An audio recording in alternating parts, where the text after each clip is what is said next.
Hi and welcome to this video, 9/11 Conspiracy Theory Explained.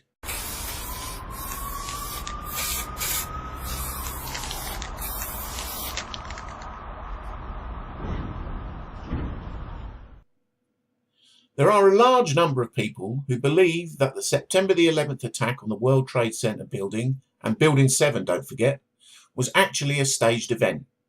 They then logically conclude that it must have been staged in order to propel the world into a perpetual state of war, commonly referred to as the War on Terror.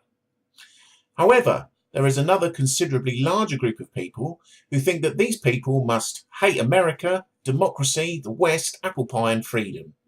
They also say that the so-called truthers are a deluded bunch of terrorist sympathisers who also think that the world is being run by pterodactyls in cahoots with Satan-worshipping extraterrestrials. An even larger group of people don't give a shit, as long as it doesn't interfere with the latest celebrity gossip or reruns of the 2013 X Factor quarterfinals. They should be fairly content in their apathy, because once they've had the GPS tracking biometric chip planted into their frontal lobe, that's all they'll be able to watch anyway without projectile vomiting and passing out. So for those of you who do have a passing interest, let's take a look at the official story of 9/11. On the morning of September the 11th, 2001, 19 men armed with cell phones and box cutters successfully overpowered both the passengers and 4 combat-trained pilots on 4 separate planes before flying them for over an hour through the most heavily defended strategic airspace on the planet without being intercepted by any military aircraft because they were all somewhere else at the time. They were assisted in this incredible endeavour by a hospitalised kidney patient in the Pakistan city of Rawalpindi who directed them using a satellite phone and a laptop, despite being under heavy military guard at the time. The 19-party animal hijackers, who loved sniffing coke, sleeping with prostitutes and drinking excessively, were motivated to commit suicide in the attack on the World Trade Center by their devout religious fanaticism. They destroyed 3 buildings in New York with 2 aircraft, despite the fact that all 3 buildings were designed and equipped to withstand both aircraft strikes and the resulting fires, which caused all 3 to completely vaporize in a pyroclastic flow at freefall acceleration, defying both the laws of physics, more of this shortly, and all reasonable probability, as they remain unique as the only 3 steel-constructed skyscrapers to have ever entirely collapsed as a result of fire anywhere on the planet, ever. Meanwhile, in Washington, a hijacker who had miserably failed to learn how to fly a crop duster managed to execute an incredibly tight 270-degree corkscrew descent in a 110-ton twin-engine jet airliner, before flying it at an altitude of about 15 metres, precisely parallel with the ground, at 500 miles an hour, defeating both the laws of physics, again, and all the defence and surveillance systems of the most highly secured building on Earth. He then slammed it directly into the Budget Analyst's office, where the Department of Defense was storing evidence related to the investigation of a missing $2.3 trillion that had been officially announced as having gone missing from the national purse only the day before in a statement from the then Secretary of Defense, Donald Rumsfeld. Some distance away, in Shanksville, Pennsylvania, the 4th 110-ton airliner crashed in what was reported as an explosive fireball of jet fuel, leaving behind no visible wreckage, human remains or fuel-contaminated soil samples. Fortunately, despite the complexity of the plot, back in New York, the mainstream media knew exactly who'd done it within minutes. Osama bin Laden.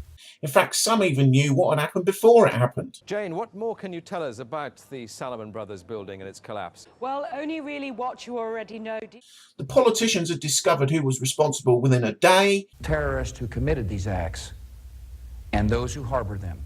And the FBI subsequently found vital evidence to back up the media and the administration's rapid conclusions in some incredible strokes of good fortune.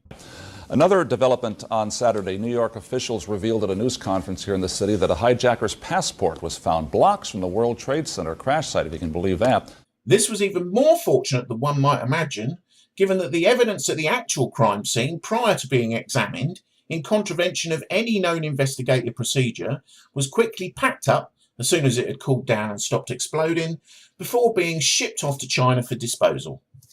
It was at this point that the pterodactyl-loving lunatic fringe of people who thought something didn't quite add up, such as the family members of the 9/11 victims, started bleating on about an official investigation into what had happened. Despite the fact that this was the single largest attack on American soil in history, for some reason the administration of the day seemed strangely reluctant to open an official investigation. After years of stalling, they eventually set up the 9/11 Commission and funded it to the tune of $5 million, with $3 million set aside for the investigation itself. This may sound like quite a lot, but when you consider that the commission into the Monica Lewinsky affair cost $47 million, it appeared that the murder of 3,000 people was less important to the security of the nation than a sweaty fumble in the Oval Office. The investigation was largely based upon evidence extracted through torture, which was then completely destroyed. It completely failed to address a number of relevant issues. It didn't mention the third building that collapsed, World Trade Center 7, the existence of the prior intelligence operation called Able Danger, which identified some of the terror cells that were later identified as complicit in the attacks. The key involvement of the defense contractor P-Tech in the aviation coordination management software that so conspicuously failed on 9/11. The offered testimonies of the numerous security operatives that questioned the investigations in the immediate aftermath of the attack, such as Sybil Edmonds, who reported that the documents relating to the attacks were deliberately mistranslated. The known links between Osama bin Laden and the CIA, or the bin Laden and the Bush families, or the fact that planned exercises that precisely mimic the attacks were taking place at the same time as they were actually occurring in reality. The commission was lied to by the Pentagon, the CIA, and the Bush administration. Furthermore, George W. Bush and Dick Cheney, despite being called to testify, only agreed to do so in secret, off the record, behind closed doors, and refused to swear an oath. The Commission reported that the funding of the 9/11 attacks were of little practical significance. Of the 11 original members of the Commission board, one, Senator Cleland, resigned shortly after it started, stating that the White House has played a cover-up.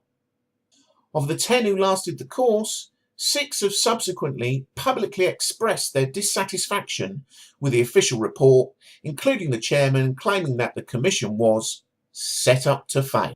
The data used by NIST to model the collapse of World Trade Center 7 has been classified because they claim that knowing how they arrived at their apparently illogical conclusion would jeopardize public safety.